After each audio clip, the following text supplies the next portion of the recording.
Hello mga ka-Jocerap! Ayan, so for today's video, ipapakita ko sa inyo yung mga collection ko ng BTS album. Dahil bumalik na nga yung BTS at meron silang bagong album, kaya naman gusto ko rin i-share sa inyo yung mga album na nandito sa akin. No? Panigurado ako, isa rin kayo sa mga gusto makita kung ano bang itsura ng mga album nila. Yung mga album ng BTS, hindi siya ordinary na katulad lang ng physical album na merong cover, merong CD. Sa kanila iba dahil merong mga pictures, merong mga booklet. Although may mga booklet din naman yung mga normal na album no, na ibang artist. Pero ito kasi ang daming variant. Bukod sa marami siyang variant, okay, yung mga itsura is ang lalaki. Merong mga pictures ng mga posters, merong mga pictures na separate sa posters, mga ka-Jocerap. Tapos hardcover pa yung iba. Meron pang books, tapos meron siyang CD. Yung books nila is picture books na ang lalaki, tapos hardbound din yung mga cover, mga ka-Jocerap, para siyang libro as in talaga, at ang ganda, pang collector's items, kaya ang daming naa-addict. So ito na nga, isa-isahin na nga natin mga ka-Jocerap. Ayan, tulad nito, nakita niyo yan. Merong mga booklet, merong stickers, merong posters, merong mga, ayan isa-isa sila mga picture. Wala, speechless talaga ako. Wala talaga akong masabi kasi super ganda talaga mga ka-Jocerap. Para siyang, alam mo yung photobook? Grabe, para talaga siyang photobook ganun kalaki. Eto, magbukas rin tayo ng ibang album. Ayan, 'di ba? Tapos meron pa siyang ano dito bawat book, meron ding song hits. Tapos meron mga dedication sa fans. Tapos, ang ganda talaga. Hindi lang siya masasabing album kasi memorabilia na rin siya mga ka-Jocerap, kaya ang daming mga kabataan talaga na addict dito sa BTS Actually, I'm not a fan of BTS before. Yung kapatid ko talaga, yung mga kapatid ko talaga yung merong gusto ng BTS kasi ano sila new gen, 'di ba? So ako naman is nandun ako sa pop era ng mga foreign artists na mga blonde. Doon talaga ako. Pero nung tinignan ko sila mga ka-Diyos, grabe, ang ganda pala. Kaya pala ang dami mga kabataan na addict, pati yung mga ibang artista din na mga foreign na mga bland. Gustong gusto yung BTS. Kung makapapanood nyo yung mga documentary nila kung paano sila nag-start, grabe, ang ganda. Kaya yung napanood ko yung Netflix mga ka-Diyos, yung nag-live sila, grabe. Super worth it talaga yun. Ang swerte ng mga nakapanood doon kasi libre yung concert na yun. Parang mahigit siya 1 hour, ganyan mga ka-Jocerap. Tapos nag-live ako nun sa TikTok. Hindi ko akalain na yung live ko dun sa TikTok, magna number 1 trending siya ng live. Kaso nagkaroon ako ng restriction, di ba? Kasi bawal nga yun. So, ayan na nga mga ka-Jocerap. Ito naman yung Butter na singles nila. Ang ganda. Hardbound din yung box. Tapos, ayan, merong mga booklet, merong stickers, merong pictures, mga ka-Jocerap. Ayan, tingnan naman, ang ganda talaga mga ka-Jocerap no? Perfect.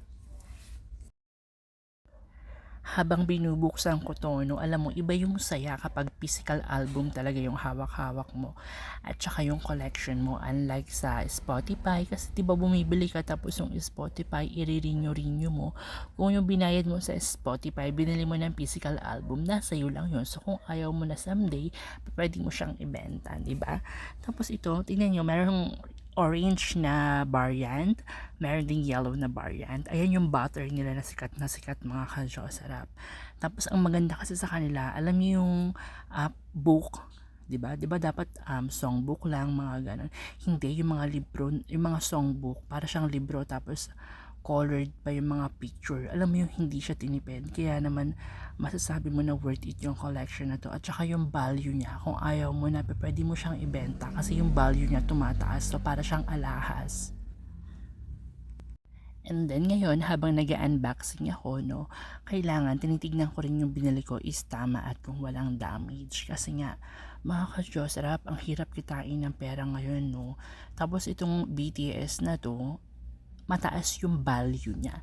So yung mga nakakaintindi lang sa akin kung bakit ako nagko-collect ng mga ganito, yung mga collectors at yung mga mahilig talaga sa music at mag-collect ng mga memorabilia, ng mga collection items, alam nila kung magkano yan. So ako, alam ko yung presyo nito. So habang tumatagal, tumataas siya. Lalo na yung mga rare at kung hindi na magre-release ng mga album. Mga ka-Joseph, kung nabili mo siya halimbawa ng 500, one day, pwede mo siyang ibenta ng triple pa sa 500. So, pwede mo siyang gawing 1.5. Depende rin yan, no, kung maayos ba yung CD, maayos yung lalagyanan, yung walang damage talaga, no. Kasi minsan dun din bumababa yung value. Kailangan talaga maayos yung pag-aalaga mo sa collection mo. So, parang nire-restore mo rin siya, mga ka-Joseph. Okay, ayan, papakita ko naman sa inyo itong another album na to. Itong mga album na to na itong hawak-hawak ko is mga una-unang album pa nila. So, parang ano rin sila, mga ka-Joseph, alam yung sa Pilipinas, 'di ba? Nagre-rehearse sila ng ilang taon bago sila sumikat. Itong mga ka-Joseph, hindi yung ang ganda-ganda talaga, no? Grabe yung makeover din sa kanila. So, sila talaga yung pinaka number one na P-pop sensation talaga. Hindi P-pop, sorry. Ano tawag doon? P-pop pala is sa Pilipinas yan. Sa kanila is, kalimutan ko yung tawag. Basta sila yung pinaka-Asian na talaga namang nag-solidified doon sa US, around the world, mga ka-Joseph. Sila lang yung number one na nakagawa ng ganun. History talaga tong BTS kasi Asian sila. So ngayon, itong mga pinapakita ko sa inyo is, alam ko naman na gusto nyo rin talaga magkaroon ng ganito, no? So it takes time din, mga ka-Joseph. Kasi ako nung bata ako, meron akong friend, ang dami niyang mga ganito, ang dami niyang mga collection, mga CDs. Alam mo, doon ko sa kanya na nakuha, doon ko na-adapt na, meron palang ganito, no? So, yung ito nung lumaki na ako, sinabi ko sa sarili ko nun, gusto ko rin magkaroon ako ng ganyan. Tapos, aside from that, talagang mahilig talaga ako sa music kasi araw-araw, my gosh, sa bahay namin palaging may tugtog, no? Lalo na kapag Sunday best, nakakaloka. So ayan, mga ka-Joseph, pinapakita ko sa inyo yung mga collection na to. Grabe, ang gaganda. Meron din akong Blackpink, no? So ito naman, bubuksan natin tong Greatest Hits. Ito yung Greatest Hits album ng BTS. So 3 CD yung nandyan. Meron siyang posters, meron ding box, tapos may bawat pictures nila, tapos meron pa yung dedicated na parang envelope, mga ka-Joseph. Hindi mo gugwapo talaga, panalo. Parang mga Barbie doll na mga statue. Ito naman, mga ka-Joseph, ito yung kanina, ito yung butter. Yan, hindi ko binuksan yung booklet. Ayan yung mga itsura. Diba, tingnan naman ang ganda-ganda. Perfect na perfect. Lalo na at magsa-summer ngayon. Tingnan nyo yung datingan nila. So, pang summer talaga yan. So, na-release ata ito is summertime dito sa atin, no, sa Asia. Ayan, mga ka-Joseph. Ayan yung included sa box. Ganyan yung mga nakalagay. Okay, so yung orange kanina na variant, ito naman is yellow. Pero iba-iba rin yung mga pictures. Hindi sila magkatulad ng pictures. Pero pare-parehas na merong kasama ng mga stickers. Tapos yung parang merong envelope.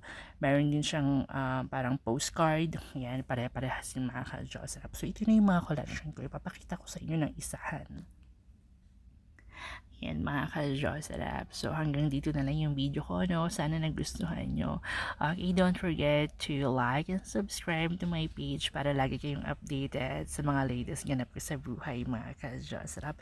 Bye for now. Stay safe, everyone, and have a good day. Happy Sunday!